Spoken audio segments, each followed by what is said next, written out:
Hello there. Welcome back to Understanding Design. This is our sixth session, and I do hope it's been a stimulating journey for everyone. Last time, we spoke about the concept of sustainability in design. In our session today, I'm collaborating with Mukesh Patel in a discussion on, design and collaboration. Mukesh Patel is a practicing information designer and currently the Dean at the Indian School of Design and Innovation in Mumbai. Thank you for joining us, Mukesh. A pleasure, Nina. Let's begin. Please share with us your views on collaboration. Well, collaboration really means that as a group we are creating something better, something greater than it would be possible for us to create as individuals on our own. The ability to work effectively in groups is considered a necessary skill in design practice today. Collaboration is about designers enhancing each other's work in a harmonious way. It means that the collaborators follow a smart plan to avoid confusion and waste. Like we are doing here, bringing different people with different skills to share their experience in this course. Exactly. Collaboration is a common feature of teamwork in any organization. One team member may have excellent writing skills, another may be good at math, and another may provide strong leadership. By collaborating on a project, we expand the pool of resources and skills that the project can draw upon. You mentioned strong leadership, but everyone is an expert in their own field, and sometimes there can be different perceptions, leading to conflict. And creative people can be quite individualistic. Do they accept working with leaders easily? Well, if rigid protocols are forced into the creative design process, design collaborations can be challenging. This could happen, for example, in large companies that may have strong controls built into their processes. The key is to get the best out of each member. In my work as an exhibition designer, I get opportunities to collaborate all the time. Remember, we worked on My Land, My People in 1986? This was a Festival of India exhibition that traveled across the former Soviet Union. It was a huge collaboration between the two governments, diplomats, designers, photographers, filmmakers, fabricators, printers, craftspersons, and performing artists. It created a huge sensation. That is why we speak of setting out common aims and goals. The thing to be designed, whether a product or a service or a system, has its own requirements and calls for a certain range of skills, for which specific collaborators are invited. Also, successful collaborations means give and take. A good manager or leader must work to ensure that the different creative people work together smoothly. Does the leader always have to be a manager? A leader does not always have to be a manager. They could be designers, engineers, script writers, in short, anyone who has a good understanding of the subject, and more critically, must have the ability to work with people with various skill sets. So it is an interdependent process, right? Each one has its own expertise and the team members accept the given guidelines. Each one has their own expertise and the team members accept the given guidelines. Of course, but if someone has an out-of-the-world idea that the others love, it may well be accepted without trying very hard. Animation is of course a great example of collaboration. So is any filmmaking for that matter. I was just thinking about that. Camera, rolling. Rolling. Module 6, 2x2x2. Filmmaking is all about practicing collaboration. Here in the studio, we have so many people, each with their own specialization, coming together to make this series of videos for the course. The collaboration began right at the idea stage when we called on experts like you to contribute. And I too drew on other people's thoughts, ideas, books, the internet, as well as my own thinking. Then we put together the scripts and had various people read them critically. We've now come to the recording stage with all these busy people working around us while we appear to be calmly saying what we have on screen. By working together, individuals can contribute their best skills while learning from other members of the team.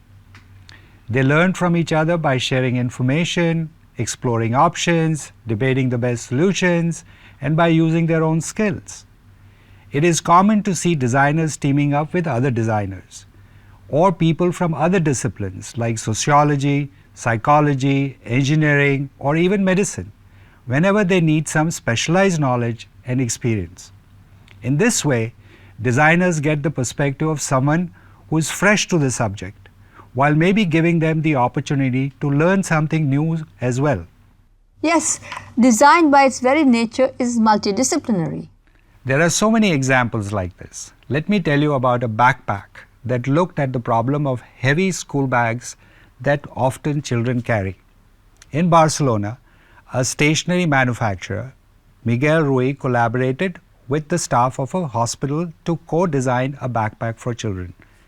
It has compartments, avoiding the movement around the contents inside the backpack. This balances the weight so that the children's spine is protected. It has ergonomic and safety straps which fasten in front of the chest. Do you have an example from industry? Of course. Designers at Renault, the French automobile manufacturer, teamed up with mechanical engineers, electronic engineers, and chemical engineers to design a new car. They also called in doctors, skin specialists actually, from Biotherm, a maker of skincare products.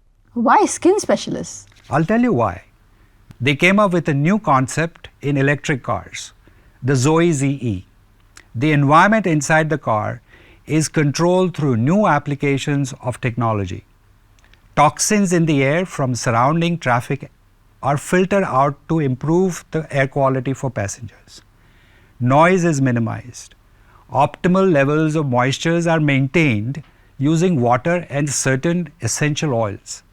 That prevents the passenger's skin from becoming dried out due to the air conditioning.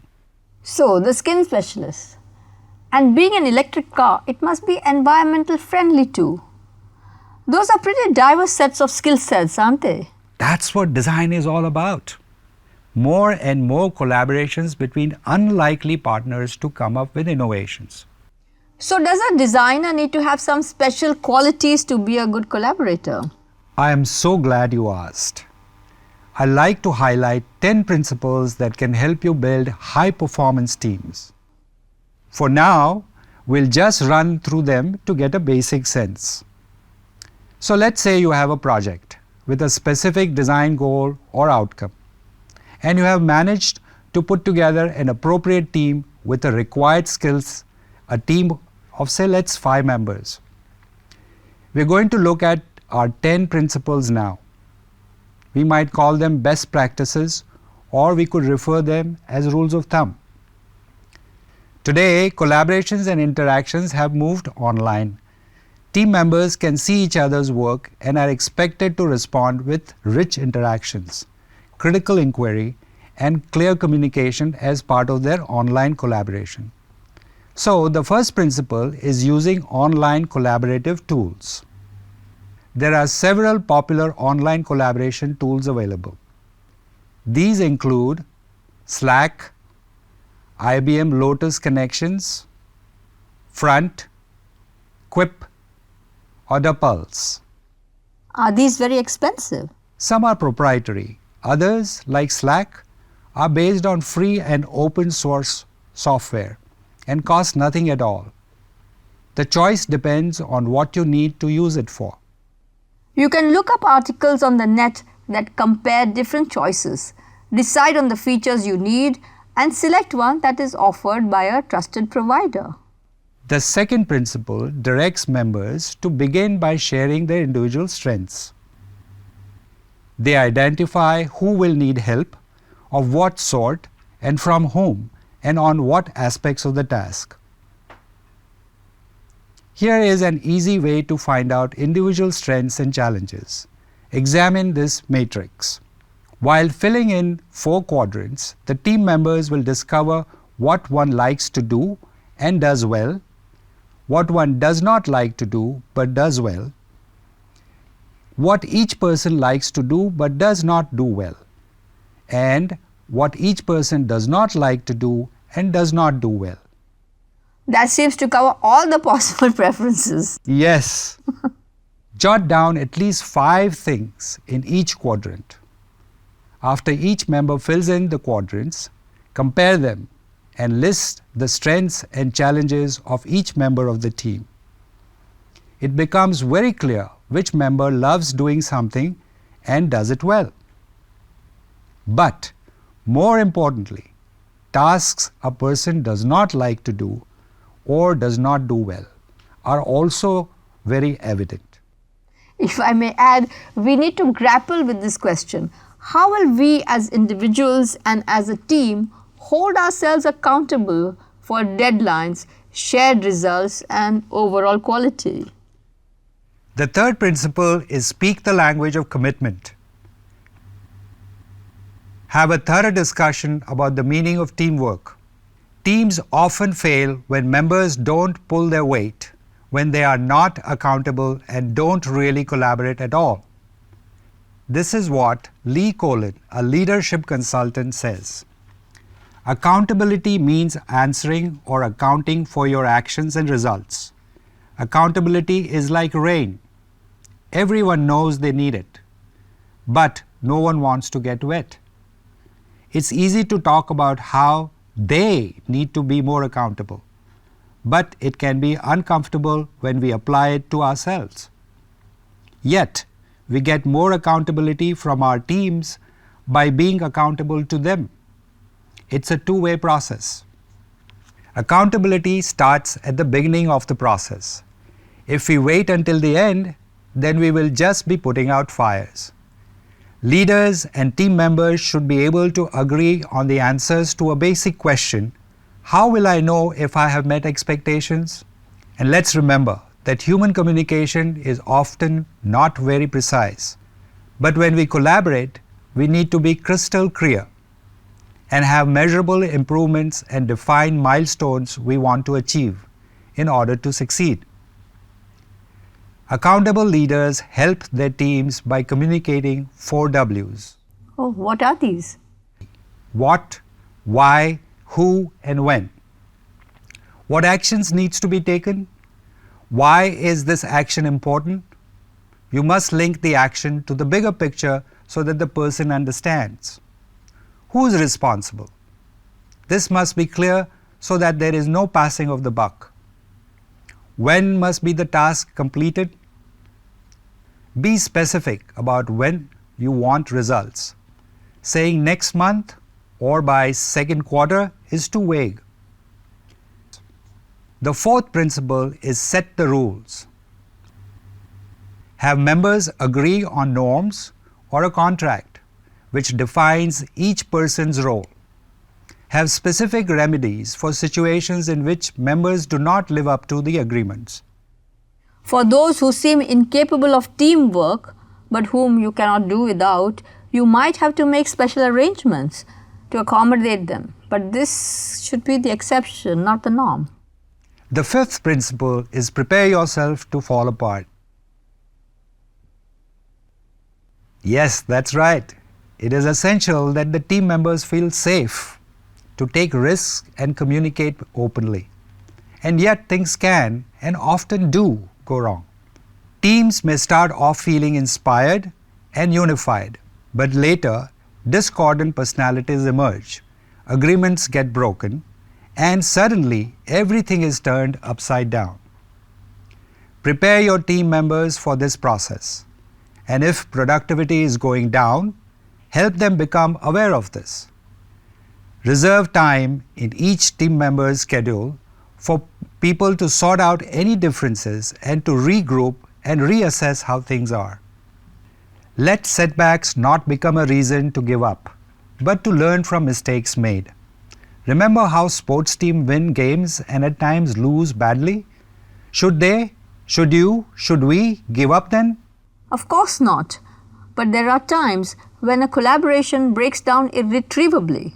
Shouldn't you know when to call it a day, cut your losses, and maybe start again with a new team? Of course, Nina. In dire situations, that may be the only option left. Anyway, your question brings me to my next principle. The sixth principle directs us to see conflict as opportunity. No one likes conflict, but this is the exact point when team members learn the ways of conflict resolution. They're going to need it to work together in the future. We must all learn the language of constructive feedback and the golden rule of good listening. Are you really listening or just waiting to air your own response? Often one can avoid difficulties later by having team members practice these methods at the beginning of a project. Ever see red? It's called being defensive, and turns out it is the single greatest inhibitor to true collaborations. Jim Tem, an expert in building collaborative workplace environments, advises us on getting out the red zone and cultivating a green zone attitude. What an articulate person, and so persuasive too. Now I'll remember to keep my red alert on and to stick to the green zone. As much as possible. Yes, so bring on the next principle, Mukesh. I promise to be a good listener. The seventh principle is emphasize design thinking and prototyping. Once a design team becomes cohesive, the focus must shift to work quality. The team has to transform itself into a high-functioning set of individuals working to create and craft the best product they can. So that means allow time for brainstorming. Look at failures as steps to eventual success. Give team members time to mull, share, and redo. Make sure every idea goes through the filter of feedback at each stage.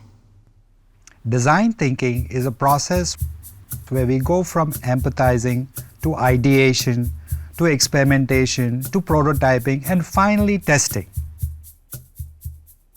You would be familiar with this sequence by now. The eighth principle is critical thinking.